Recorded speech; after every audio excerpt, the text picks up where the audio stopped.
desse peito meu, pra desbotar a saudade. Para desbotar a saudade, Zezé de Camargo e Luciano, 1991. Zezé de Camargo e Luciano, Para Desbotar a Saudade, é uma canção que fala também da areia,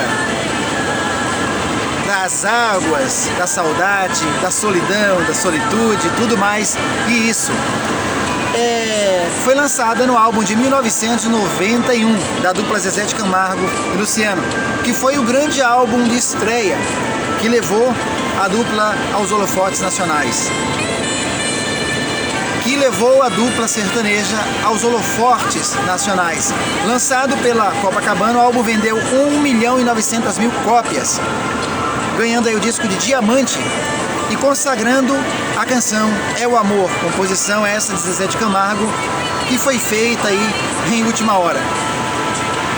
Junto com elas, a canção Entre Ela e Eu, Rédeas do Poçante, Deus, canção essa de também grande sucesso, um bolero da época, a canção Estrela Só,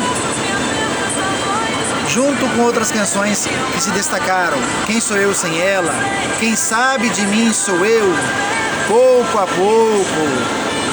É uma canção linda que fala justamente disso, das águas. E por falar em águas, novamente a canção Águas Passadas, que teve a participação de Fafá de Belém.